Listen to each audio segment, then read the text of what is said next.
Riverside Cafe sat quietly on a sleepy corner of downtown Boston, nestled between weathered brick buildings that had witnessed decades of the city's history. November rain from the night before still clung to the forest green awning, dripping slowly onto the sidewalk like reluctant tears. Inside, the air was warm with the scent of roasted coffee and cinnamon-muffled conversation filling the space with a gentle hum of humanity. Daniel Morgan sat alone by the window, a cooling espresso untouched beside him. The thin film on its surface marked how long he'd been there, staring through the glass, not at anything in particular, his reflection faint against the backdrop of pedestrians hurrying through the morning drizzle. At 38, he embodied success in every visible way. His tailored charcoal suit, perfectly knotted tie, and the subtle platinum watch on his wrist all whispered of wealth and position. He was the picture of accomplishment, the embodiment of the American dream. But his eyes told a different story. They were deep blue, intelligent, but carrying shadows no designer sunglasses could hide. Eyes that had seen boardrooms and balance sheets, but had forgotten how to light up with joy. Perfect on the outside, hollow on the inside. His phone vibrated against the wooden table, the screen illuminating with a message from his executive assistant. The board had scheduled an emergency meeting for that afternoon. The sale of Morgan Medical Technologies was proceeding as planned, awaiting only his final signature. A decade of innovation in medical devices, ready to be absorbed by a multinational corporation for billions. His creation, his legacy soon to be just another acquisition. Daniel didn't reach for the phone. Instead, his mind drifted back 2 days to a cemetery on the outskirts of the city. Rain had fallen then too as they lowered his mother's casket into the ground. Eleanor Morgan had been his North Star, his only true believer. At the funeral, business associates and distant relatives had offered condolences that rang hollow. "She would be so proud of what you've built," they said, as if that was what mattered, as if pride could replace the voice he now missed more than he could bear. The only voice that had ever asked him, "Are you happy, Daniel?" The cafe door opened with a soft chime. Daniel's gaze flicked toward the sound, more reflex than interest. A young woman rushed in, her blonde hair slightly damp from the rain, tying a simple apron around her waist as she moved behind the counter. She was in her late 20s with a natural beauty that needed no enhancement, though fatigue shadowed her eyes. Sarah Collins, according to the name tag pinned to her apron. Daniel had noticed her before in his visits to Riverside Cafe, always efficient, always with a genuine smile that reached her eyes despite whatever exhaustion she carried. Today she moved with particular urgency, arranging pastries in the display case while checking her watch with growing anxiety. He overheard fragments of conversation with another employee about a meeting with a lawyer later that morning. Behind the counter, partially hidden from customers' view, a little girl of about 5 sat at a small table coloring intently. Her blonde curls matched her mother's, though hers were adorned with a slightly lopsided pink bow. She wore a pink dress that fluttered around her knees as she swung her legs, one foot missing a sock, her sneakers slightly scuffed but clean. Every few minutes, Sarah would glance over, ensuring her daughter remained occupied. Daniel returned his attention to the window, to the world outside that continued regardless of personal loss. The empire awaited its emperor. Decisions needed making. Life insisted on continuing. Then soft footsteps approached, small and uneven. He looked up. The little girl from behind the counter now stood beside his table. Up close, her eyes were a striking gray blue, wide with the unguarded curiosity that only children possess. She didn't smile or shy away, just tilted her head and regarded him with an expression far too serious for someone so small. "Are you okay, sir?" she asked, her voice clear and calm. The question caught him off guard. No one had asked him that, not genuinely, in weeks, months, maybe years. The words fell like a gentle pebble into the still water of his grief, sending ripples he didn't expect. He blinked, and for the first time in weeks, a small sound escaped him, part laugh, part sigh. The little girl looked at him more seriously now. "You don't look okay," she added quietly, as if sharing something just for him. "My mommy says when people don't talk, they're sad inside." He cleared his throat, finding his voice felt rusty. "Your mommy sounds very wise." "She makes cookies," the girl said matter-of-factly. "Cookies help everything." That almost made him laugh again, a genuine reaction that surprised him. "I'll remember that." From across the cafe, a voice called out, light but tinged with anxiety. "Lily, sweetheart, come here."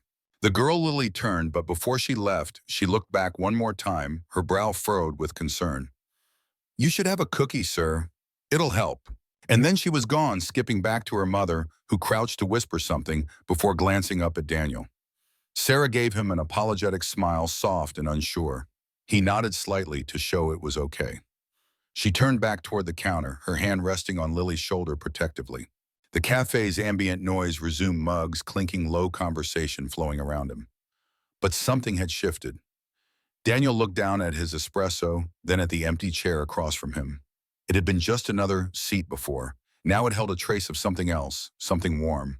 That little girl had no idea who he was, no knowledge of his titles or net worth, or the acquisition pending his signature. She saw a man alone and asked the one question he hadn't heard in far too long. "Are you okay, sir?" The words echoed gently in his mind. Daniel let out a breath, not the sigh of a CEO calculating his next move, but of a man remembering something he'd lost. He glanced back at the window. The street outside looked the same, but not quite as gray. His lips curved, not fully, just a flicker, but it was real. The first smile in weeks. At that moment, Sarah's phone rang behind the counter. Daniel watched her face transform as she answered, her professional composure cracking. Though he couldn't hear the words, her expression told everything. Bad news. She excused herself to the back room, leaving Lily with her coworker. Daniel's own phone buzzed again impatiently. The real world demanded his attention. With one last look toward the counter, where the little girl now arranged napkins into paper flowers, he left cash for his untouched coffee and stepped out into the drizzle.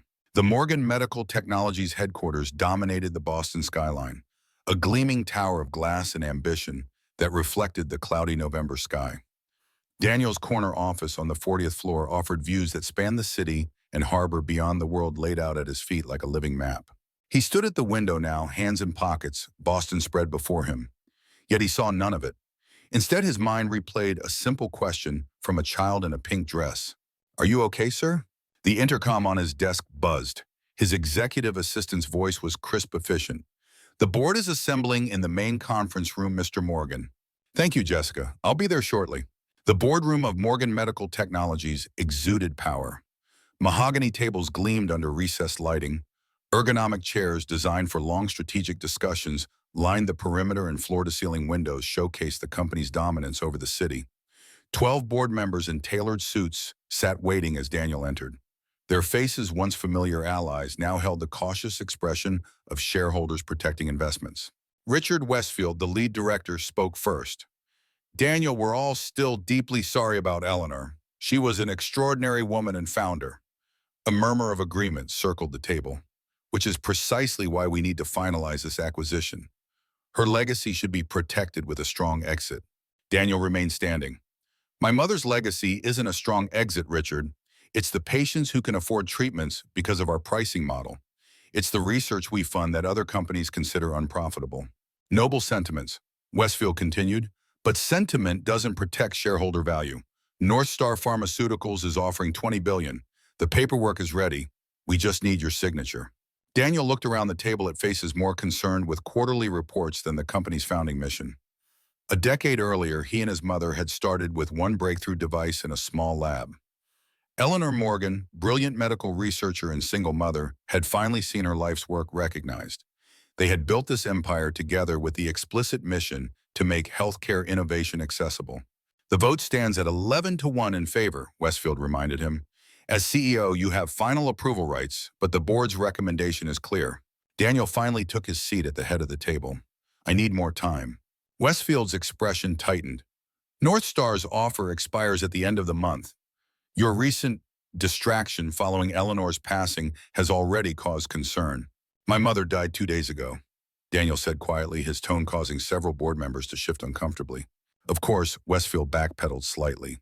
"We're just concerned about your focus right now. Perhaps a short sabbatical after the acquisition." "The meeting is adjourned," Daniel stated, rising. "No decision will be made today." He left before anyone could object, their murmurs following him down the corridor. In his office, he closed the door and turned to the one personal item on his otherwise minimalist desk, a photograph of himself and Eleanor at the company's first major product launch. Her eyes shone with pride, not for the success, but for the patients their device would help. "Are you happy, Daniel?" The last question she'd asked him from her hospital bed. He hadn't answered then, couldn't answer now. Across the city, in a small law office with fluorescent lighting, that flickered intermittently. Sarah Collins sat rigidly in an uncomfortable chair. Her lawyer, Arnold Peters, a kind but overworked public defender who had agreed to help with her case, shuffled papers uncomfortably. "It's not good news, Sarah," Peters said gently. "James has hired Blackwell and Associates. They're the top family law firm in Massachusetts." Sarah clutched her purse tighter. "How he hasn't paid child support in 3 months. He said his investments were underwater." Peters removed his glass and rubbing the bridge of his nose. "Apparently his family is involved now. The Graysons want custody of Lily." The name Grayson carried weight in Boston. Old money, political connections, generations of influence. Sarah had met James Grayson at university, where she studied culinary arts while working 3 jobs. He'd been charming from a world she barely understood. Their whirlwind romance had ended when she became pregnant and refused an abortion. James had walked away, his family ensuring a settlement that bought her silence but provided minimal support. "They can't take her," Sarah whispered, her voice breaking. "She's everything to me." The petition claims you can't provide adequate financial stability or opportunities, Peters explained. "They're highlighting your work hours, the lack of private schooling, the apartment size. I work those hours to support her. And our apartment may be small, but it's full of love." Sarah fought to keep her composure. "What do I do?" Peters looked at her sympathetically. "Honestly, you need a better lawyer than me. Someone who can go toe-to-toe with Blackwell. But that kind of representation costs more than I'll make in a year," Sarah finished, the reality crushing down on her. She glanced at her watch. "I need to get back to the cafe. Lily's there and my break is almost over." "The preliminary hearing is next week," Peters reminded her. "I'll do my best, but you should prepare yourself. The Graysons have resources we simply don't." Sarah nodded numbly and left the office, walking 2 blocks before the tears came. She ducked into an alleyway, allowing herself exactly 60 seconds of breakdown before wiping her eyes, reapplying a touch of mascara, using her phone's camera, and resuming her walk back to Riverside Cafe. She couldn't lose Lily. She wouldn't. Night fell over Boston, the city lights creating a constellation of human ambition against the darkness. Daniel's penthouse apartment occupied the top floor of an exclusive building in Back Bay with panoramic views that real estate agents had once described as unparalleled. $15 million of sophisticated design, curated art, and empty space. He stood on the balcony nursing a glass of scotch his palate was too numb to appreciate. Below, the city pulsed with life, with families returning home with connections and conversations in the messy beauty of ordinary existence. Daniel had everything money could buy and nothing that truly mattered. His phone rang, the screen showing his sister's name. Megan lived in California with her husband and children, busy with her own life, but always dutiful about family matters. "How are you holding up?" she asked after he answered. "I'm fine," he responded automatically. "No, you're not," Megan said softly. "None of us are. But you were closest to Mom." Daniel didn't reply immediately. The truth felt too raw to voice. "The kids miss their Uncle Daniel," she continued. "You should come visit after things settle down with the company. The board wants to sell," he said. "And you?" "I don't know." He watched the headlights below trace patterns through the city streets. "What would Mom want?" Megan was quiet for a moment. "She'd want you to be happy, Danny. That's all she ever wanted." After the call ended, Daniel found himself drawn to his home office. There in the bottom drawer of his desk lay a worn leather journal, Eleanor's research diary from the early days. He opened it carefully, his mother's elegant handwriting filling the pages with formulas, observations, and in the margins, personal notes. Daniel smiled today for the first time since the divorce. Progress isn't just measured in lab results. He turned more pages reading fragments of their shared past. Eleanor, brilliant scientist and devoted mother, balancing breakthrough research with raising a son alone after his father abandoned them. The early years of poverty before her innovations were recognized. The late nights she'd spend working while still making time to help with his homework. On the final page, written during her hospital stay, a single line: "Success without joy is just sophisticated failure." Daniel closed the journal, his mother's voice echoing in his thoughts. He made a decision then, not as CEO of Morgan Medical Technologies, but as Eleanor Morgan's son. The next morning found him back at Riverside Cafe. Not in his usual window seat, but at the counter, watching as Sarah worked the morning rush with practiced efficiency despite the shadows under her eyes. When the crowd thinned, she approached him cautiously. "Good morning. Can I get you anything else? More coffee?" "The cookie," he said, surprising both of them. "The one that helps." My friend Lily recommended it. Something flickered in Sarah's eyes, a momentary brightness cutting through her exhaustion. Happy Heart cookies. They're my special recipe. She selected one from the display case, placing it on a small plate before him. On the house, Lily insisted. Daniel looked at the simple heart-shaped cookie. Nothing fancy, nothing gourmet, just honest ingredients combined with care. Thank you, and please thank Lily too. As Sarah turned to help another customer, Daniel noticed the local newspaper left on the counter. A small article near the bottom of the business section caught his eye. Grayson Financial facing inquiry over investment practices. He read it quickly, a plan forming in his mind. By the time he finished his cookie, which was indeed unexpectedly comforting in its simplicity, Daniel had made his second decision of the day. The law offices of Montgomery & Associates occupied 3 floors of a prestigious building in downtown Boston. The reception area spoke of old money and discretion, with leather, furnishings, and oil paintings of distinguished jurists from centuries past. Rachel Montgomery greeted Daniel in her corner office with the confidence of someone accustomed to power. At 45, she was one of the most formidable attorneys in New England, with a reputation for both brilliance and selective case acceptance. Daniel Morgan, she said, gesturing to a chair. I was sorry to hear about Eleanor. She was a remarkable woman. Her work on affordable medical devices quite literally saved my nephew's life. I didn't know that, Daniel replied, genuinely surprised. Few do, Rachel acknowledged. Now, what brings the CEO of Morgan Medical to my office? I assume this isn't about the North Star acquisition. It's not, Daniel confirmed. I need your help with a different matter, one that requires both discretion and your particular expertise in family law. Rachel raised an eyebrow, her interest piqued. Go on. There's a custody case. A mother named Sarah Collins is about to face the Grayson family in court. Recognition flashed in Rachel's eyes. James Grayson's ex, the case just landed on Blackwell's desk. Rather sudden interest from the Graysons after years of minimal involvement with the child. I have reason to believe their interest is financial, not familial, Daniel said, sliding a folder across the desk. The Grayson Family Trust has specific provisions regarding heirs. James needs custody of his daughter to access certain funds, particularly now that their other investments are under scrutiny. Rachel reviewed the documents with practiced efficiency. Interesting. And your involvement in this matter is... Daniel met her gaze directly. I want you to represent Sarah Collins, pro bono, but without her knowing I'm involved. She's proud independent. She wouldn't accept direct help from me. And why would I take this case without credit or compensation? Rachel asked, though her tone suggested she already knew.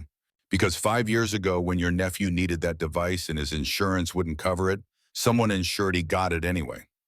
Daniel stood. Eleanor Morgan believed everyone deserves a fair chance, especially children. Rachel was silent for a moment, then nodded once decisively. The preliminary hearing is Tuesday. I'll be there. She rose as well, extending her hand. Eleanor would be proud of this, Daniel. He shook her hand but didn't respond to the comment. Instead, he simply said, Thank you, Rachel. Please keep me updated, but remember, your name stays out of it, she finished for him. Understood. The following Tuesday dawned clear and cold, Boston's skyline sharp against a blue November sky. Daniel sat in the back of the courtroom, intentionally nondescript in casual clothes rather than his usual suits. The preliminary custody hearing was open to the public, just another case on the docket for most observers. He watched as James Grayson entered with his legal team and family representatives. James looked much as Daniel remembered from business functions over the years, handsome in a conventional way, exuding the confidence of someone who had rarely faced consequences for his actions. When Sarah arrived, she appeared smaller than Daniel remembered, vulnerable yet dignified in her only formal outfit, clutching a worn leather portfolio. Her lawyer, an older man with rumpled clothes and kind eyes, spoke to her in hushed tones. The resignation on both their faces made it clear they expected to lose this round. The proceedings began with standard formalities. The judge, a stern woman in her 60s, reviewed the case summary. James' attorney, Bernard Blackwell, rose first, outlining their petition with practiced eloquence, emphasizing the significant advantages the Grayson family could provide for the child. When it was the defense's turn, the courtroom doors opened quietly. Rachel Montgomery entered immaculate in a tailored suit, radiating competence and authority. She walked directly to Sarah's table. Your Honor, Rachel Montgomery, representing Sarah Collins, she announced, ignoring the shocked expressions around her. We request a brief recess to confer with my client. The judge, clearly recognizing Rachel, granted the request. Daniel watched as Sarah, confused but hopeful, followed Rachel to a conference room. From his position, he could see through the glass window as Rachel explained something, offering documents and reassurances. Sarah's expression transformed from confusion to disbelief to cautious hope. When they returned, the entire tenor of the proceedings had shifted. Rachel systematically dismantled the Grayson petition, questioning James's sudden interest in parental rights after years of minimal contact. She presented evidence of Sarah's exemplary parenting despite financial challenges. Most devastatingly, she hinted at the connection between the custody petition and the requirements of the Grayson family trust, suggesting financial rather than emotional motivation. My client simply asked that her daughter remain in the stable, loving home she has always known, Rachel concluded, rather than becoming a pawn in financial maneuverings. By the time the judge recessed to consider the arguments for the next phase of proceedings, the Grayson legal team was visibly shaken. James himself looked pale, whispering urgently with his father. Daniel slipped out before the session formally ended, having seen enough. Outside the courthouse, he paused on the steps, the autumn sun warm against his face. For the first time since his mother's death, he felt something like purpose. His phone buzzed with messages from the board, from the North Star executives, from the machinery of business that demanded his attention. He silenced it, walking instead toward the public garden nearby. The park was peaceful, families enjoying the unseasonable warmth, children laughing as they chased pigeons along the pathways. Daniel found an empty bench near the pier, watching the swan boats make their final tours of the season. A small girl about Lily's age fed ducks with her father, her excited voice carrying across the water as she pointed out the different birds. The father knelt beside her, fully present in the moment, his expensive watch and subtle signs of wealth secondary to the simple joy of being with his child. Daniel thought of his own father, who had left when the struggles of supporting a family outweighed his commitment. The man had reappeared briefly when Morgan Medical Technologies made headlines, seeking recognition and compensation for his contribution to the family legacy. Eleanor had handled it with characteristic grace, ensuring he received nothing while sparing Daniel the details. Now, watching the father and daughter by the pond, Daniel understood more clearly what his mother had tried to teach him. Success wasn't measured in acquisitions or board approvals. It was measured in moments of genuine connection, in the courage to be present for others, in the willingness to protect what mattered. As he rose to leave, his phone rang again. This time he answered. "Mr. Morgan," Jessica's voice was unusually hesitant. "The board has called another emergency meeting.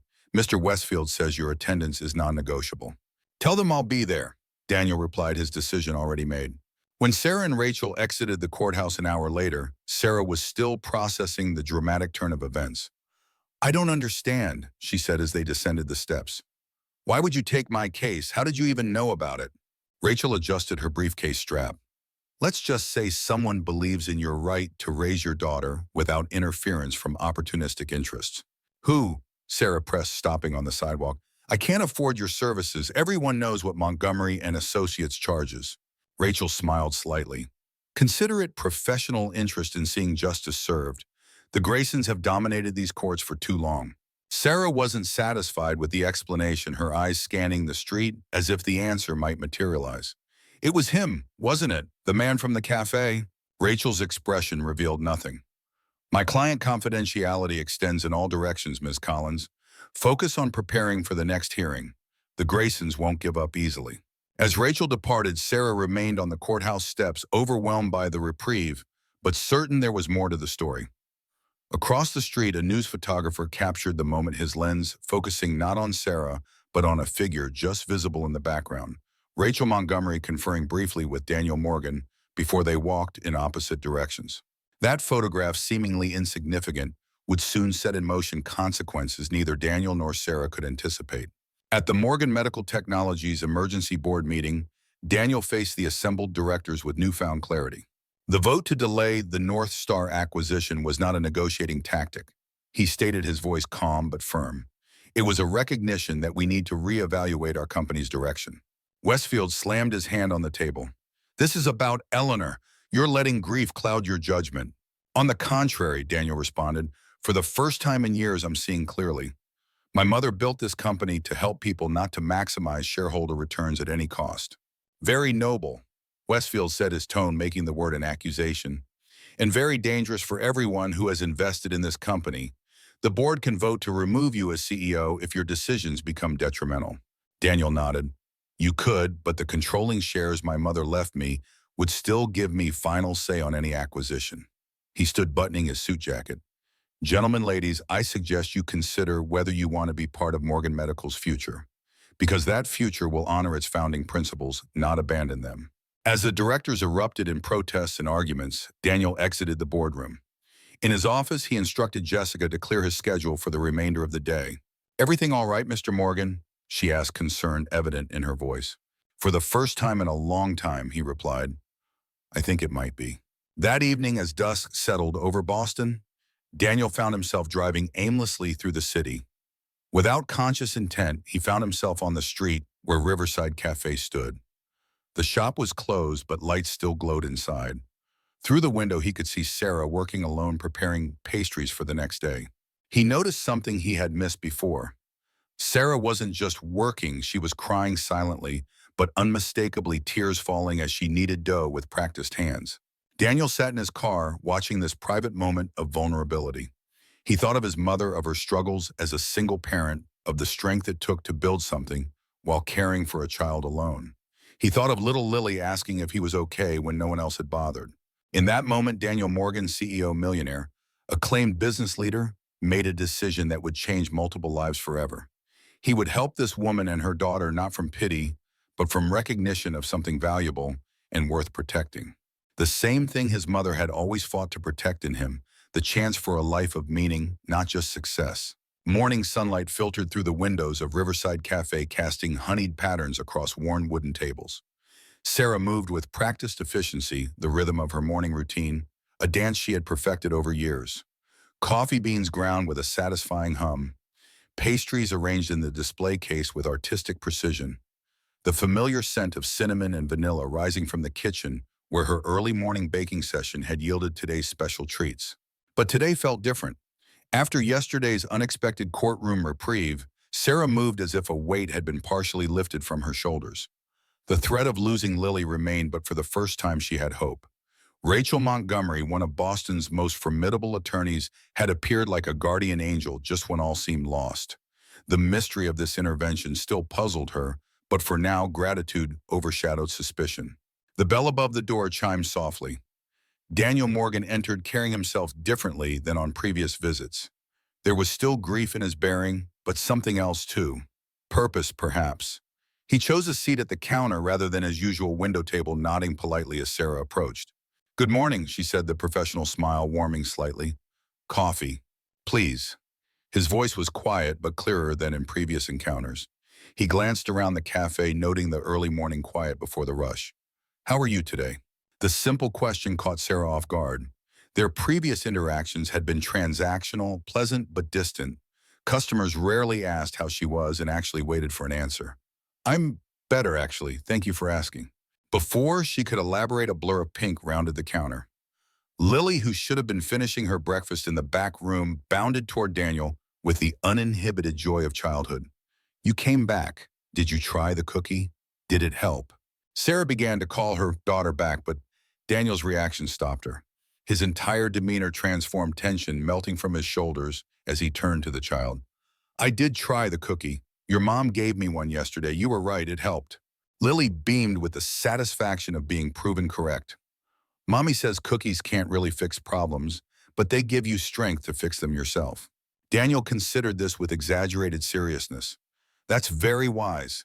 Your mom must be a very smart lady. The smartest, Lily agreed solemnly. Then with the rapid subject change typical of 5-year-olds, she asked, do you know how to make paper airplanes? Tommy at school says I need a dad to learn, but that's silly, right?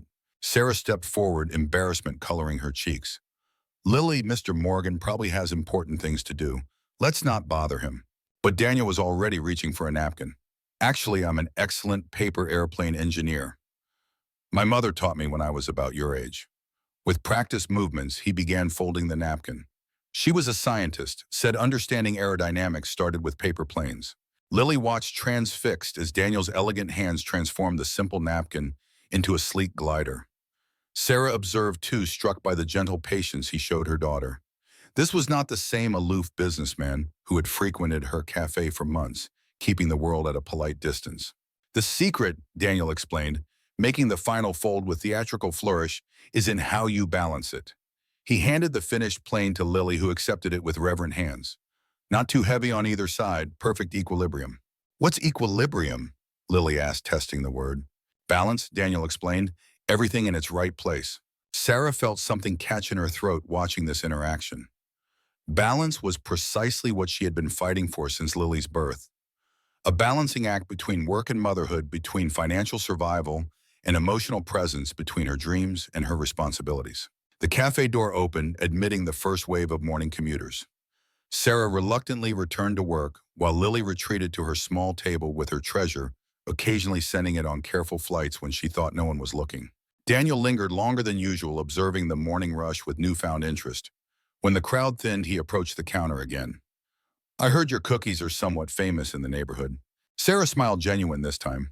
That might be an exaggeration, but they do have loyal fans. What's the secret ingredient? His question felt like more than casual conversation. She considered him for a moment before answering. Patience. Good things can't be rushed. She hesitated, then added quietly, Thank you for being kind to Lily.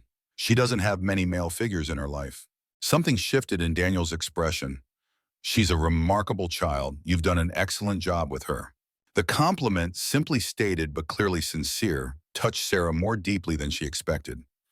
In her world of constant judgment, genuine approval was rare currency. Thank you, she said softly.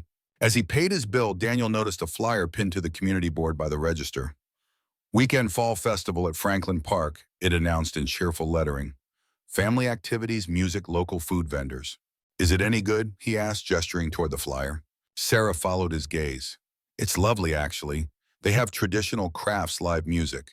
Lily loves the pumpkin carving and hay rides. She smiled at the memory. We go every year. Daniel nodded thoughtfully. Sounds nice.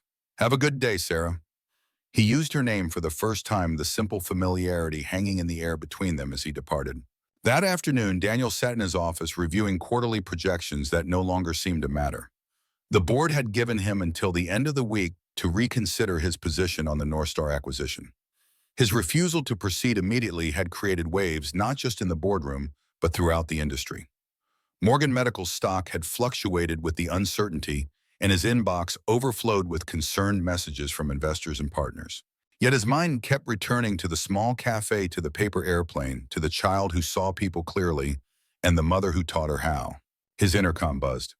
Mr. Morgan, Jessica's voice held the careful tone she used when delivering unwelcome news. Mr. Westfield is requesting an update on the North Star situation, and there's something else. Go ahead. A reporter from the Boston Herald called. Apparently, there's a photograph circulating of you outside the courthouse yesterday speaking with Rachel Montgomery after the Collins custody hearing. Daniel felt a chill of anticipation. How did they connect me to the case? The photographer recognized you. They're asking for comment on your relationship with Sarah Collins and your involvement in her custody battle. Decline to comment, Daniel instructed. And Jessica, please contact Rachel Montgomery's office immediately.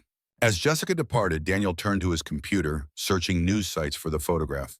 He found it quickly tucked into a small business gossip column. The image showed him and Rachel in brief conversation outside the courthouse, Sarah visible on the steps in the background. The caption speculated salaciously about the connection between billionaire bachelor Daniel Morgan and cafe worker Sarah Collins. The tone made his stomach turn. This was exactly the kind of publicity that could harm Sarah's case, painting her as an opportunist rather than a devoted mother fighting for her child.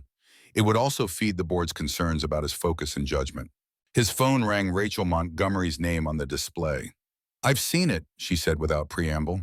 Unfortunate but manageable. The Graysons will certainly use it in their arsenal. I'm sorry, Daniel said. I should have been more careful. The Graysons have plenty of skeletons of their own, Rachel replied. Which reminds me, my investigators found something interesting about James Grayson's sudden financial recovery. There appears to be a connection to a hedge fund currently under SEC investigation. Can we use that? Potentially. But Daniel, you should know the Graysons are powerful enemies to make. If your involvement becomes public, they could create problems for Morgan Medical. Daniel thought of Sarah preparing for the next hearing, of Lily and her paper airplane, of his mother's words in the journal. Do what you need to do to win the case, Rachel. I'll handle the fallout. After ending the call, Daniel sat in contemplative silence. His involvement with Sarah's case was no longer just a private act of kindness. It had potential consequences for his company, for the legacy his mother had built. The rational business decision would be to distance himself immediately. But Daniel Morgan had started making decisions with something other than cold rationality. For the first time in years, he was listening to the voice that had guided his mother throughout her life, the voice of compassion over calculation. The next morning, Daniel returned to Riverside Cafe earlier than usual. The space was quiet, not yet open for business. Through the window, he could see Sarah working alone in the kitchen area, hair tied back, focused intensely on the dough before her. Her hands moved with confident precision, kneading and shaping with the expertise of someone who had performed these actions thousands of times. He hesitated, not wanting to disturb her concentration, but she glanced up, noticing him at the door. After a moment's pause, she wiped her hands on her apron and came to unlock it. "We're not open for another hour," she said, but stepped aside to let him in. "I know, I'm sorry to intrude." Daniel entered, the familiar scent of baking enveloping him. "I wanted to talk to you before the morning rush." Sarah regarded him cautiously. There's something you should see." He handed her his tablet, open to the newspaper article with the photograph. Sarah took it, confusion turning to alarm as she read. "What is this? Why were you at the courthouse?" Her gaze lifted to his face, comprehension dawning. "It was you.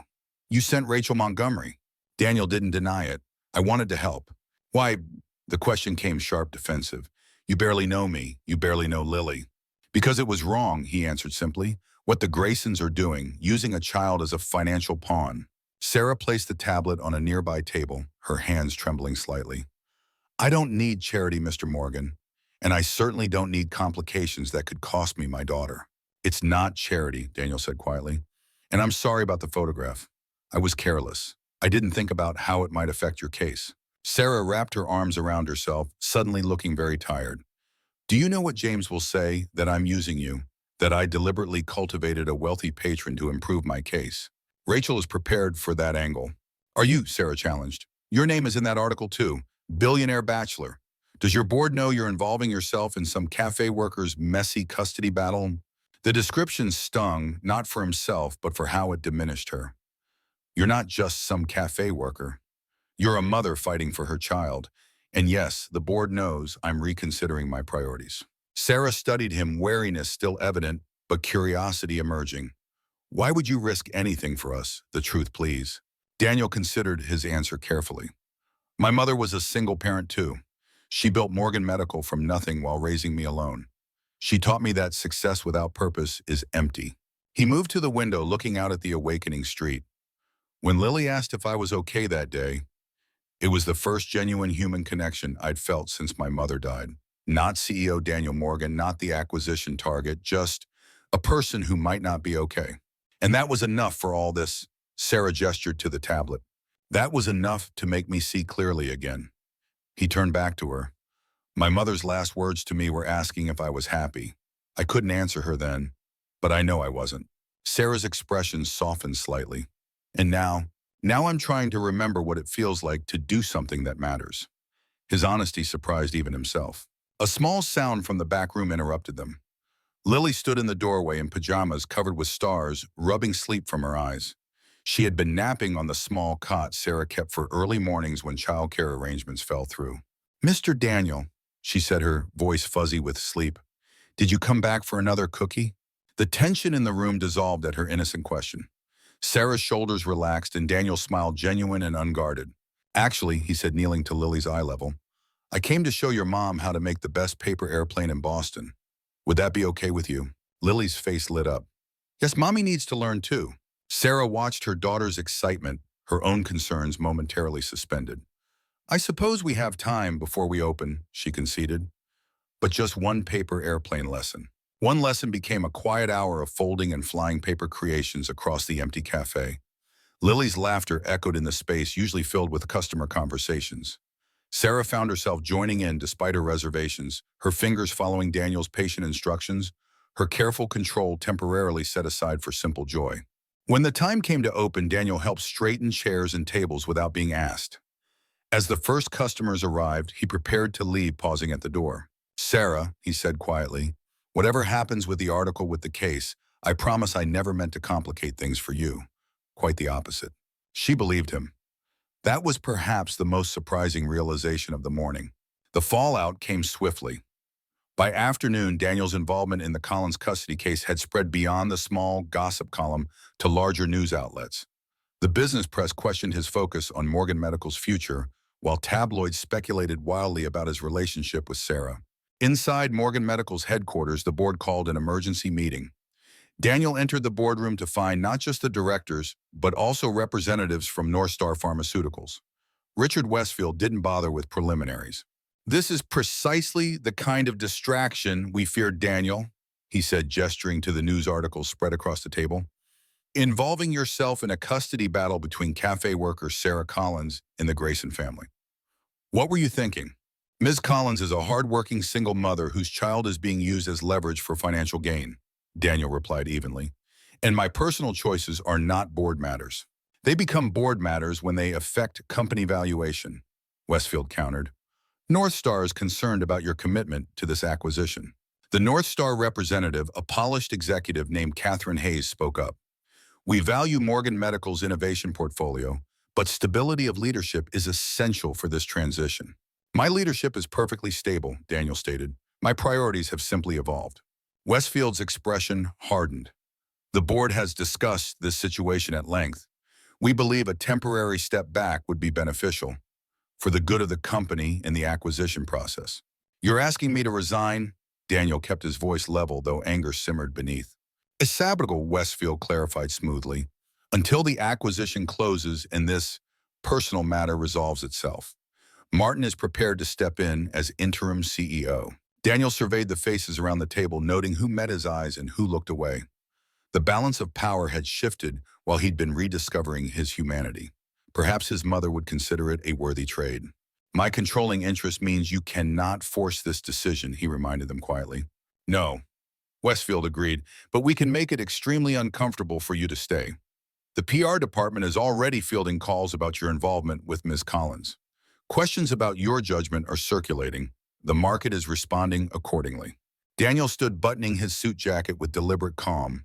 "I'll consider your suggestion. In the meantime, the North Star timeline remains paused." He left them in surprised silence, walking steadily to his office where Jessica waited with concern evident on her face. "More news," she said. "Rachel Montgomery called. The Graysons have amended their custody filing to include allegations that Sarah Collins is exploiting her relationship with you for financial gain." Daniel closed his eyes briefly. "Get Rachel on the phone." The conversation with Rachel confirmed his fears. The Graysons were weaponizing his involvement, painting Sarah as an opportunist targeting a vulnerable widower. The custody hearing was accelerated, scheduled for the end of the week. "Can you win?" Daniel asked simply. "Possibly," Rachel answered. "But it would help if you were not in the picture. Your continued involvement feeds their narrative." The suggestion felt like a physical blow. "You're saying I should step back completely?" "For Sarah's case, yes, at least visibly." Rachel's voice was sympathetic but firm. "You wanted to help her keep her daughter. That might mean staying away."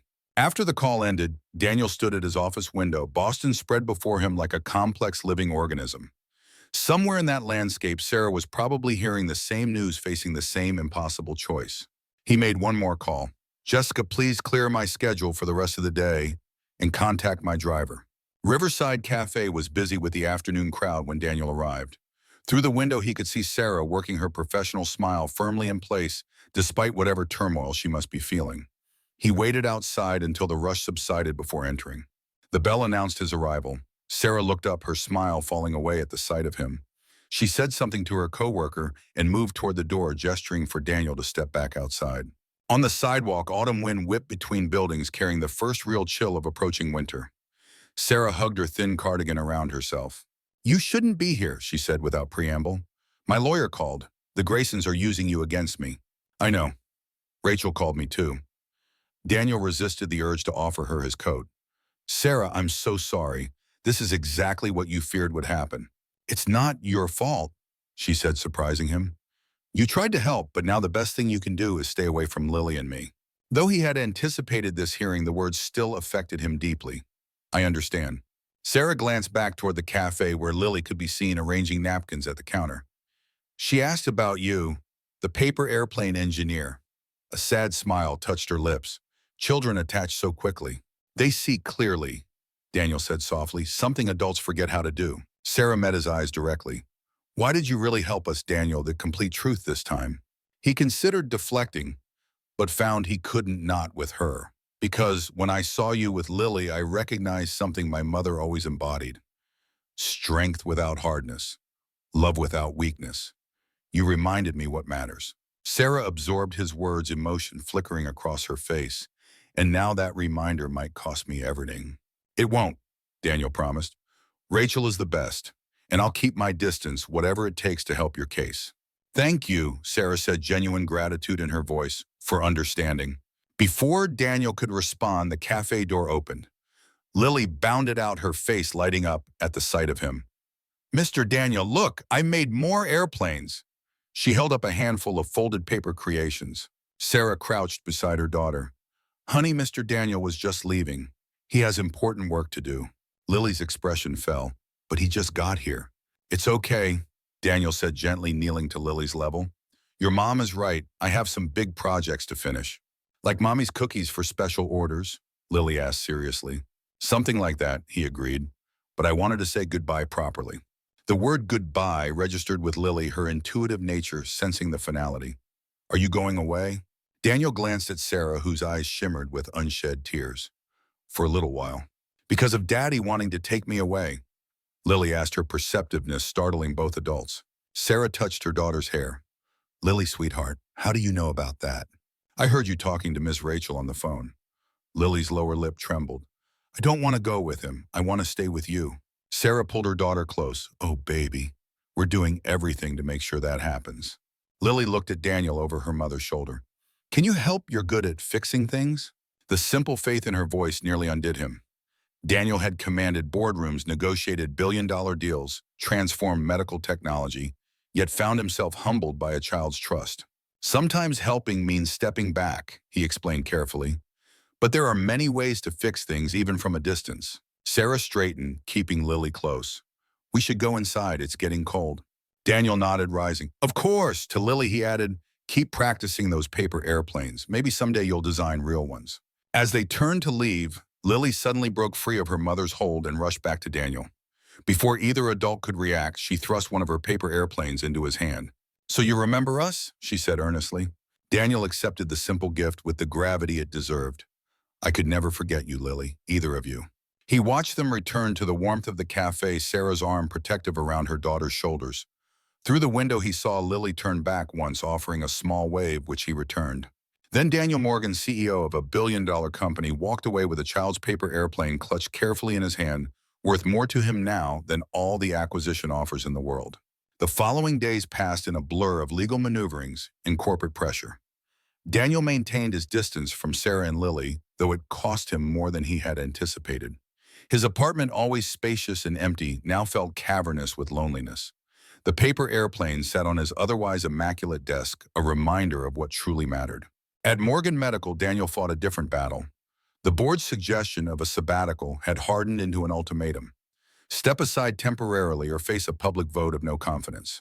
The North Star representatives grew increasingly impatient, their generous offer now hedged with conditions about leadership changes.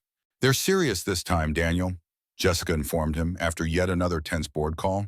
Westfield says either you take the sabbatical voluntarily or they'll force the issue at the shareholder meeting next week. Daniel nodded, unsurprised. Thank you, Jessica, for everything. His loyal assistant hesitated at the door. May I speak freely, sir? Always. I worked for your mother for 15 years before you took over, she said. Eleanor never made decisions based on what the board wanted or what looked good on quarterly reports. She asked one question, is this right? Daniel smiled slightly. And what do you think she would say about this situation? Jessica's answer came without hesitation. She'd say you finally remembered what Morgan Medical was built for. She paused. The research team still talks about her, how she'd bring them problems to solve, not market opportunities to exploit. They miss that vision. After Jessica left, Daniel turned to his computer, accessing files he hadn't reviewed in years. His mother's original business plan, not the polished version presented to investors, but the raw document outlining her true purpose. Healthcare innovation should serve humanity, not shareholders. She had written, profit is a means, not an end. Daniel made a decision, not as CEO protecting his position, but as Eleanor Morgan's son honoring her legacy. Meanwhile, across the city, Sarah faced her own impossible choices. The accelerated custody hearing loomed just days away. Rachel had prepared a strong defense, but the Graysons had launched a full-scale campaign, leveraging their social connections and financial resources. They're offering a settlement, Rachel explained during their preparation session. James will drop the petition for full custody if you agree to significantly increased visitation and involvement in major decisions. Sarah shook her head firmly. He hasn't wanted involvement for 5 years. This isn't about Lily, it's about money. I agree, Rachel said, but judges prefer compromise, especially with wealthy, influential families like the Graysons. What about the investigation into their finances? The connection to that hedge fund? Rachel's expression was guarded. My investigators found evidence, but using it means going nuclear. The Graysons would retaliate, possibly against you, definitely against Daniel Morgan and his company. Everyone gets hurt. Sarah sat back, the weight of others, now involved in her personal battle, settling heavily. So I'm supposed to compromise my daughter's well-being because powerful people might get their feelings hurt. Not at all, Rachel corrected. But we need to be strategic about which battles to fight and when. After Rachel departed, Sarah closed the cafe early, too distracted to maintain her professional demeanor. She and Lily walked home through the autumn evening, leaves crunching beneath their feet, the air crisp with the promise of the coming winter. Mommy, Lily asked as they approached their apartment building, are we going to be okay? Sarah stopped crouching to meet her daughter's concerned gaze. Yes, sweetheart, we're going to be just fine. But you look worried all the time now. Sarah smoothed Lily's hair, marveling at her perceptiveness. Sometimes grown-ups worry about things they can't control, but that doesn't mean we're not okay. Is it because of Mr. Daniel not visiting anymore? The innocent question caught Sarah off guard. No, honey, Mr. Daniel has his own work to do. I liked him, Lily stated simply. He didn't talk to me like I'm a baby, and he made you smile. The real smile, not the customer smile. Sarah felt an unexpected tightness in her chest. Children saw things adults tried to hide, connections adults tried to deny.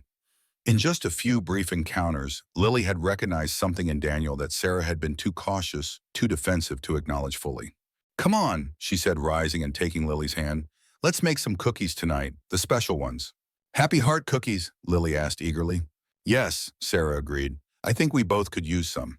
That evening, as they shaped the simple heart cookies together, flour dusting their clothes and laughter filling their small kitchen, Sarah felt a moment of perfect clarity. This was what she was fighting for. Not just custody on paper, but this life they had built together, these moments of simple joy. Whatever happened in court, whatever the Graysons brought against her, whatever complications Daniel Morgan's involvement had created, this truth remained unshakable. Lily was her heart, and Sarah would protect her with everything she had. Across the city, Daniel sat alone in his penthouse, Eleanor's journal open before him, Lily's paper airplane beside it. Tomorrow would bring confrontation with the board, possible professional consequences, personal costs. Yet for the first time in years, he felt aligned with himself, with the values his mother had instilled in him. He thought of Sarah and Lily making their way in the world with so little, yet somehow with everything that truly mattered. Daniel picked up his phone, typing a message to Rachel Montgomery. Whatever it takes to win Sarah's case, I'm prepared for any consequences. Rachel's response came quickly. Are you certain the Graysons won't go quietly? Daniel looked at the paper airplane, at his mother's journal, at the emptiness of his expensive home. His reply was simple, completely certain. Some battles are worth fighting, whatever the cost. As night settled over Boston, three souls contemplated the coming storm from different vantage points. Sarah washing flour from Lily's hands before bedtime. Daniel finalizing his strategy for the board confrontation. Rachel reviewing evidence that could change multiple lives forever. None could predict how their separate paths would converge in the days ahead, or how the simple question of a child would continue to echo through their lives. Are you okay? Sometimes the most profound questions are also the simplest, and sometimes the answer requires more courage than we believe we possess. Dawn broke over Boston with the crisp clarity that only November mornings bring. Frost rimmed the edges of windows and breath hung visible in the air as early risers navigated the awakening streets. In his penthouse, Daniel Morgan stood before the floor-to-ceiling windows, watching the city emerge from darkness. He had barely slept, the weight of the coming day pressing upon him like a physical presence. Today would determine many futures, not just his own. On his desk lay two documents. The first, a letter to the Morgan Medical Board outlining his final decision regarding their ultimatum. The second, a file of evidence against James Grayson that Rachel Montgomery had compiled. Daniel had reviewed both throughout the night, measuring consequences, calculating costs. But in the end, the decision had been made with his heart, not his spreadsheets. He dressed with particular care, selecting the suit his mother had given him when Morgan Medical secured its first major contract. As he knotted his tie, he caught sight of Lily's paper airplane perched on his nightstand. Such a simple thing created by small hands that understood more about what mattered than most adults ever would. Across the city, in a modest apartment, where morning light filtered through well-worn curtains, Sarah Collins braided Lily's hair for the custody hearing. Her fingers moved with practiced efficiency, though they trembled slightly. "Will we see Daddy today?" Lily asked, her voice uncharacteristically small. Sarah met her daughter's eyes in the mirror. "Yes, sweetheart, but remember what we talked about. This is just a meeting where grown-ups talk to a judge. About where I live." Sarah nodded, securing the braid with a pink elastic. "That's right. But no matter what happens in that room, you are loved. Always and completely." "By you," Lily said with certainty. "By me," Sarah confirmed, turning her daughter to face her. "Forever and ever, no negotiations." Lily's serious expression melted into a smile at their familiar phrase. She threw her arms around her mother's neck, and Sarah held her close, inhaling the sweet scent of her daughter's shampoo, memorizing the feeling of those small arms wrapped around her. "Are we having cookies for breakfast?" Lily asked, her voice muffled against Sarah's shoulder. Sarah laughed softly, the sound chasing away some of the morning's heaviness. "Not today, but maybe later we can bake some to celebrate." "Happy heart cookies." The very happiest, Sarah promised, though her own heart felt anything but happy as she glanced at the clock. In 3 hours, a judge would hear arguments that could separate her from the center of her world. The Morgan Medical Technologies boardroom hummed with tension. All 12 board members sat in uncomfortable silence as Daniel entered precisely on time. Richard Westfield rose to greet him, extending a hand that Daniel briefly shook before taking his position at the head of the table. "Thank you all for coming." Daniel began, his voice steadier than many had expected. "I know you're waiting for my answer regarding the sabbatical suggestion." Westfield leaned forward. "The offer remains open until noon today, at which point North Star requires our final decision on leadership structure moving forward." Daniel nodded once, then opened a leather portfolio. "Before I give you my decision, I'd like to share something with you." He removed a worn journal, placing it carefully on the table. "This belonged to my mother, her notes from the early days of Morgan Medical." A ripple of impatience moved through the room, but Daniel continued undeterred. "She wrote this entry the day we received our first major funding. Money is not the victory. The victory is creating something that serves humanity, that eases suffering, that makes the world more just." He looked around the table, meeting each director's eyes in turn. "We've lost sight of that mission. We've become so focused on profit margins and market share that we've forgotten why this company exists." "With all due respect to Eleanor's memory," Westfield interjected, "this is a publicly traded corporation with responsibilities to shareholders, not a charity." "You're right," Daniel agreed, surprising them. "We have responsibilities. To our shareholders, yes, but also to our patients, our employees, and to the vision that built this company." He paused. "Which is why I've made my decision." The room grew perfectly still. "I will not be taking a sabbatical," Daniel stated firmly, "nor will I be approving the North Star acquisition under its current terms." Westfield's face flushed with anger. "This is because of that woman and her custody case, isn't it? You're jeopardizing billions over some misplaced savior complex."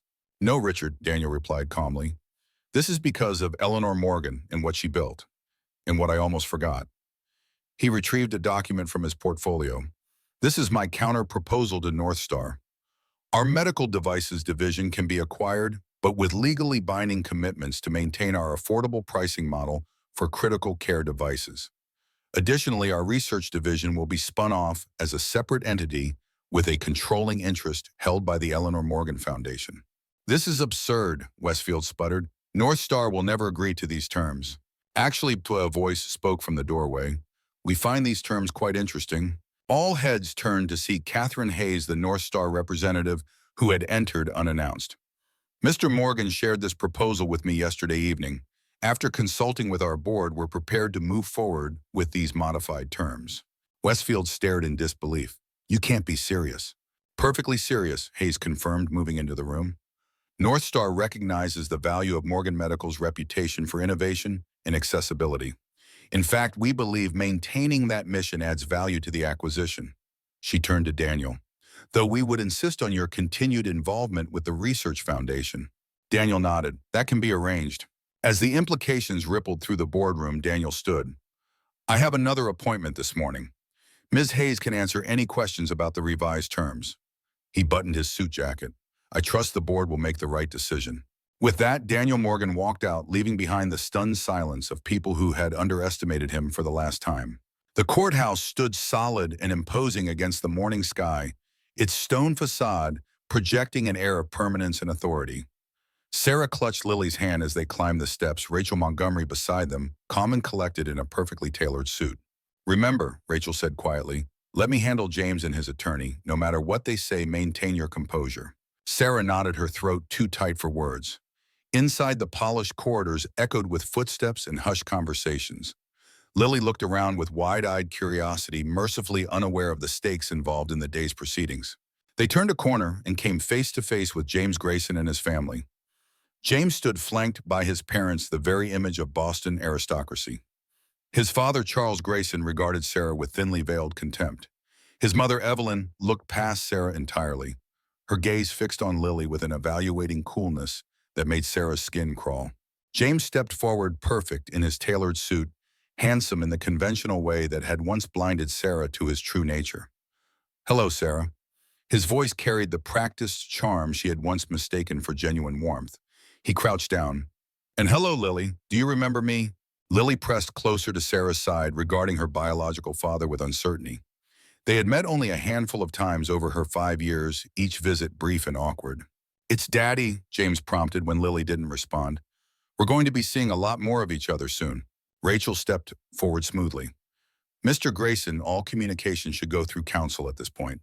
James straightened, his practiced smile never wavering. Of course, just greeting my daughter. That's still allowed, I presume. Before Rachel could respond, the courtroom doors opened. The bailiff announced their case, and the parties moved inside. Sarah felt as though she were walking underwater, each step requiring conscious effort. She kissed Lily's forehead before a court officer led her daughter to the children's waiting area. The separation, even temporary, felt like a physical tearing. Inside the courtroom, Judge Eleanor Winters presided with the stern efficiency of someone who had seen too many families torn apart by pride and anger. She reviewed the case documents with practiced eyes, occasionally glancing over her reading glasses at the parties assembled before her. I see we have amended petitions, she noted. Mr. Blackwell, you've added allegations regarding Ms. Collins's relationship with Daniel Morgan. Please elaborate. Bernard Blackwell rose every inch, the distinguished attorney. Your Honor, evidence has emerged of a relationship between Ms. Collins and Mr. Morgan, CEO of Morgan Medical Technologies. We believe this relationship influenced Mr. Morgan to provide Ms. Collins with high-priced legal representation she could not otherwise afford. This suggests an exploitation of Mr. Morgan's vulnerability following his mother's recent passing.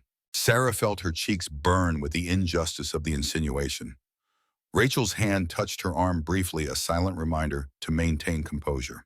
Furthermore, Blackwell continued, such a relationship raises questions about Ms. Collins' judgment and priorities. Is she focused on her daughter's well-being or on securing financial advantage through a wealthy patron? Judge Winters turned to Rachel. Ms. Montgomery, your response. Rachel stood the picture of controlled confidence. Your Honor, these allegations are not only false, but represent a transparent attempt to distract from the central issue, Mr. Grayson's sudden interest in custody after years of minimal involvement in his daughter's life. She moved to the evidence table. Ms. Collins encountered Mr. Morgan as a customer at her workplace. His subsequent assistance came from recognition of the injustice being perpetrated here, not from any improper relationship. And the timing of his intervention, Judge Winters pressed, coincides with Mr. Morgan's recent loss of his mother, who was herself a single parent, Rachel explained smoothly. Perhaps seeing another single mother struggling against powerful interests resonated with his own experience. The proceedings continued, legal arguments flowing back and forth like an elaborate dance. Sarah tried to focus, but her mind kept drifting to Lily waiting outside, and to Daniel, who had stepped away to protect her case even though his help had been born of genuine concern. After an hour of arguments, Judge Winters called a brief recess. In the hallway, Sarah peeked into the children's waiting area, reassured to see Lily contentedly drawing with crayons provided by the court. Her daughter looked up, offering a bright smile that both strengthened and devastated Sarah with its innocent trust. When court resumed, Rachel presented Sarah's record as a mother, perfect attendance at parent-teacher conferences, a stable home environment, despite modest means, consistent employment, and glowing references from Lily's teachers and pediatrician. The question before the court, Rachel summarized, is not which parent can provide more material advantages, but which parent has consistently prioritized this child's well-being and happiness. The evidence is unambiguous. Blackwell countered with the Graysons' advantages: private education, cultural opportunities, financial security, and the benefit of a prominent family name. He presented glossy photographs of the Grayson estate, the private school Lily would attend, the enrichment activities that would be available to her. As the morning wore on, Sarah felt her hope gradually fading. The Graysons' resources seemed overwhelming, their influence palpable, even in the supposedly neutral courtroom. When Judge Winters called another brief recess to review documents, Sarah stepped into the hallway, needing a moment alone. She leaned against the wall, eyes closed, gathering strength for whatever came next. When she opened them, Daniel Morgan stood before her, still in his boardroom suit, but with an expression far removed from corporate negotiations. "You shouldn't be here," Sarah whispered, glancing around nervously. "I had to come," Daniel replied quietly. "Rachel told me what's happening." Sarah felt tears threatening and fought them back fiercely. "They're making it seem like I used you, like I'm some gold digger who manipulated a grieving CEO. No one who knows you could believe that," Daniel assured her. "The judge doesn't know me," Sarah pointed out, her voice breaking slightly. "And the Graysons are very convincing with their private schools and summer homes." Daniel's expression hardened. "Where's Rachel?" "Reviewing strategy with her associate. I need to speak with her. Now." The intensity in his voice startled Sarah. "Daniel, please don't make this worse. You being here already complicates things." He met her eyes steadily. "Trust me, Sarah, please." Something in his gaze, so earnest and certain, made her nod. "She's in the conference room down the hall." Daniel squeezed her hand briefly, then walked away with purpose in his stride. Sarah watched him go, wondering what possible solution he could offer now that wouldn't further jeopardize her case. Inside the small conference room, Rachel looked up in surprise as Daniel entered. "This is a risky appearance," she observed, dismissing her associate with a nod. "Use the Grayson evidence," Daniel said without preamble. "All of it." Rachel's expression grew cautious. "You understand the potential consequences, not just for the Graysons, but possibly for you, for Morgan Medical." "I do." His voice was steady. "I've secured the company's future this morning. Now it's time to secure Lily's." Rachel studied him intently. "What changed?" "Nothing changed," Daniel answered simply. "I just finally recognized what matters most." After a moment's consideration, Rachel nodded decisively. "I'll need you to sign this." She slid a document across the table. "It acknowledges that I advised you of the potential risks and that you directed me to proceed regardless." Daniel signed without hesitation. As he handed the paper back, the bailiff announced that court was resuming. Rachel gathered her materials, a new energy in her movements. "Whatever happens in there," she told Daniel, "Sarah is fortunate to have someone who stands up for what's right." "My mother would say that's the bare minimum of being human," Daniel replied. When court reconvened, the atmosphere had subtly shifted. Rachel Montgomery approached the bench with a new file in hand. "Your Honor, in light of Mr. Blackwell's allegations questioning my client's motives, we believe it's necessary to address the true motivation behind the Graysons' sudden interest in Lily Collins." Blackwell rose immediately. "Objection, Your Honor. Ms. Montgomery is attempting to impugn my client's natural desire to be involved in their granddaughter's life." "I'm attempting to present relevant evidence," Rachel countered smoothly. "Evidence that directly bears on the motivations behind this custody petition." Judge Winters considered both attorneys. "I'll allow it, but tread carefully, counselor." Rachel nodded and proceeded to present documents revealing the Grayson family's precarious financial situation, their connection to a hedge fund under SEC investigation, and most damningly, the terms of the Grayson family trust that required James to have custody of his biological child to access certain funds. In other words, Rachel concluded this petition is not about Lily's welfare, but about financial salvation for the Grayson family. The courtroom erupted in murmurs. Charles Grayson's face had gone from pale to scarlet. James stared at the table, unable to meet anyone's eyes. Blackwell appeared genuinely blindsided, suggesting the Graysons had not been entirely forthcoming with their own counsel. Judge Winters restored order with a sharp rap of her gavel. Mr. Blackwell, do your clients wish to respond to these allegations? After a hurried conference with the Graysons, Blackwell rose visibly shaken. Your Honor, we request a brief recess to review this new information. Granted, 30 minutes. Judge Winters stood. I expect explanations when we reconvene. In the hallway outside, Sarah found Daniel waiting, his expression tense yet hopeful. What just happened in there? She asked. Rachel presented evidence about the Graysons' true motivations. He explained quietly. Financial desperation, not parental concern. Sarah's eyes widened. The evidence you told her to hold back the nuclear option? Daniel nodded. Sometimes you have to be willing to risk everything for what matters. Before Sarah could respond, Lily appeared from the children's waiting area, racing toward them with the uninhibited joy of childhood. Mr. Daniel, you came back. Daniel crouched to her level, his serious expression melting into genuine warmth. I did. I couldn't miss such an important day. Lily looked between Daniel and her mother, sensing the gravity in the air, despite the adults' attempts to shield her. Is everything okay? There it was again. That simple, profound question that had started everything. Daniel glanced up at Sarah, who blinked back tears. Not yet, he told Lily honestly, but I think it's going to be. When court resumed, the change was immediate and dramatic. Bernard Blackwell approached the bench, his usual confidence diminished. Your Honor, after consultation with my clients, we wish to withdraw the petition for full custody. A gasp rippled through the courtroom. Judge Winters raised an eyebrow. That's a significant reversal, Counselor. Yes, Your Honor. My clients have reconsidered their position. They now believe Lily's interests are best served by maintaining primary residence with her mother. Blackwell glanced back at the Graysons, who sat rigid with barely controlled fury. They request only a modest visitation schedule to build their relationship with their granddaughter. Judge Winters turned to Rachel. Ms. Montgomery, your client's position? Rachel conferred briefly with Sarah before responding. My client has never opposed appropriate visitation, Your Honor. She believes Lily would benefit from knowing her father and grandparents, provided such contact is consistent and supportive rather than disruptive. Judge Winters nodded, studying both parties carefully. Very well, I'll review the proposed visitation schedule. If both parties are in agreement, I'll issue a final order accordingly. She fixed James Grayson with a penetrating stare. Mr. Grayson, I strongly suggest that any future involvement with your daughter be motivated by genuine paternal interest rather than financial considerations. This court takes a dim view of children being used as pawns. James nodded stiffly, unable to meet the judge's gaze. Court is adjourned. With a final rap of the gavel, it was over. Sarah sat perfectly still, unable to fully process what had just happened. Rachel touched her shoulder gently.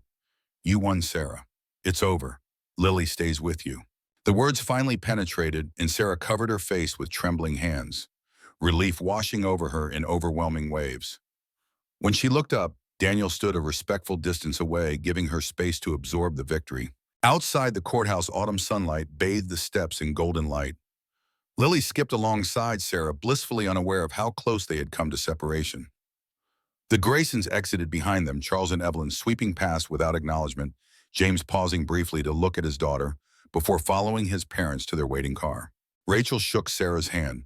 Congratulations. Try to forget the unpleasantness and focus on moving forward. I don't know how to thank you, Sarah began, but Rachel waved her off. No need, it's what I do. With a meaningful glance toward Daniel, who waited at the bottom of the steps, she added, some people remind us why we became lawyers in the first place. After Rachel departed, Sarah approached Daniel, Lily's hand clasped firmly in hers.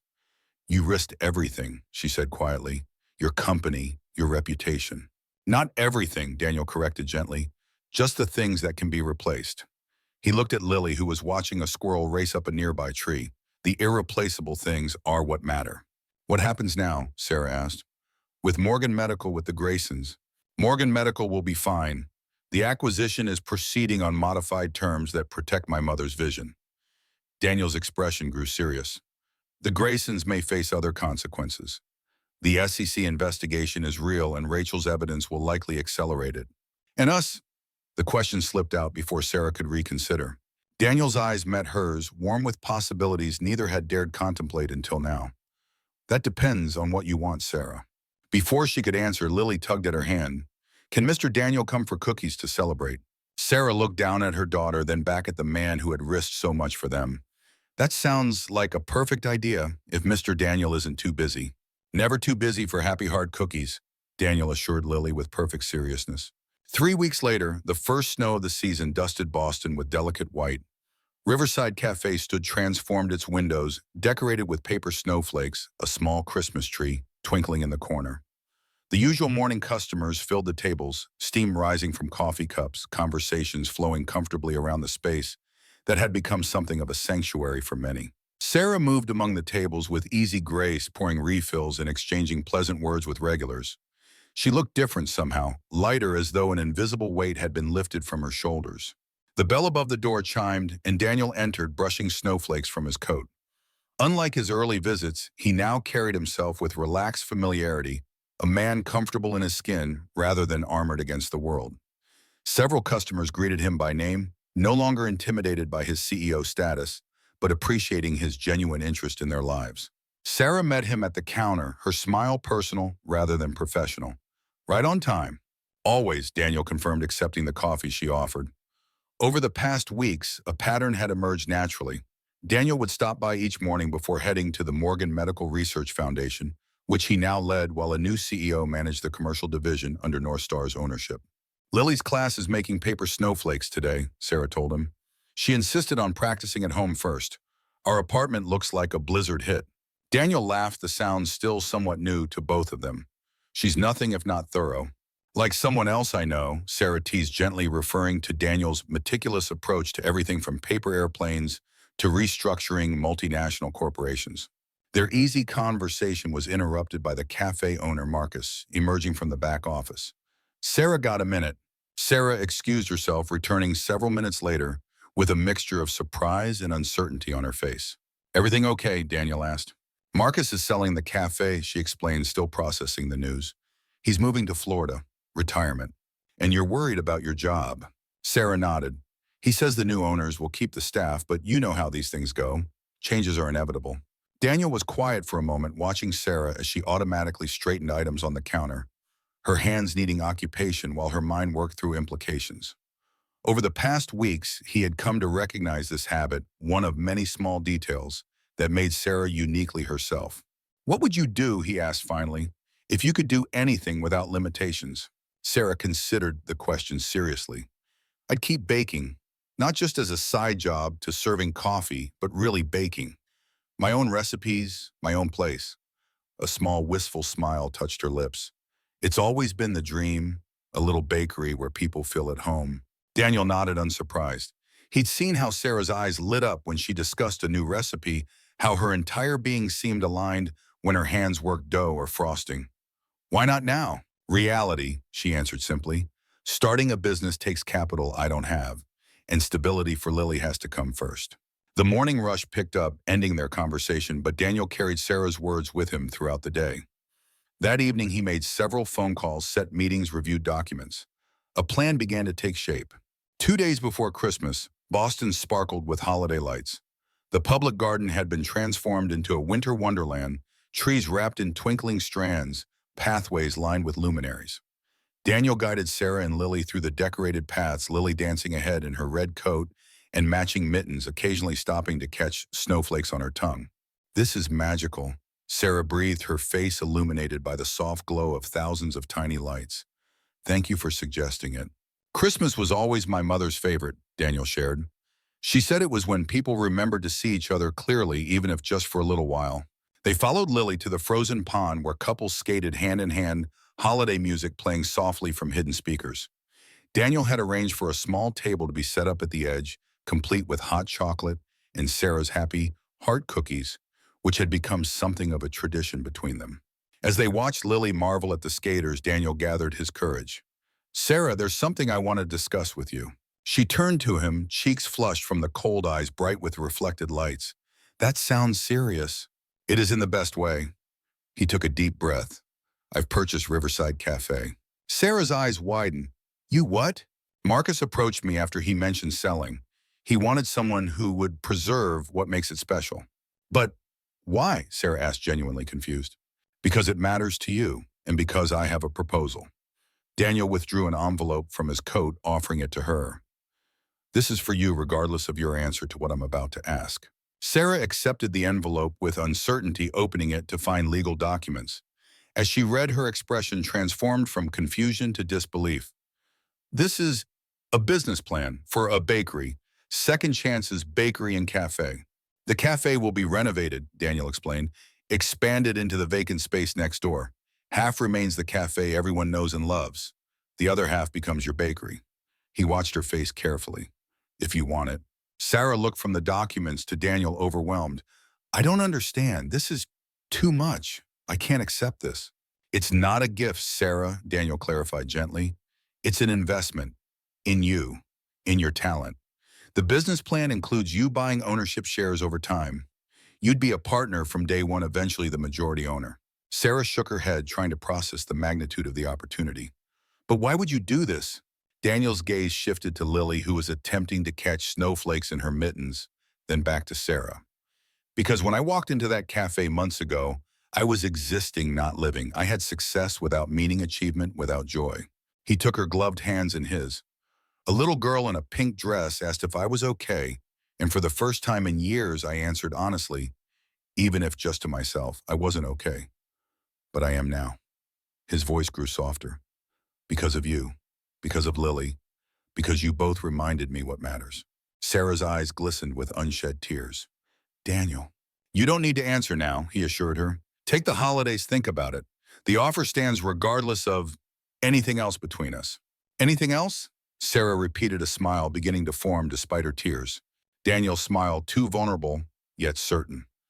I'm falling in love with you, Sarah Collins, with your strength, your kindness, your incredible heart. But that's separate from the bakery. One doesn't depend on the other. Sarah studied him in the glow of Christmas lights, this man who had entered her life unexpectedly and changed everything. My mother always told me that real love doesn't try to own you or change you.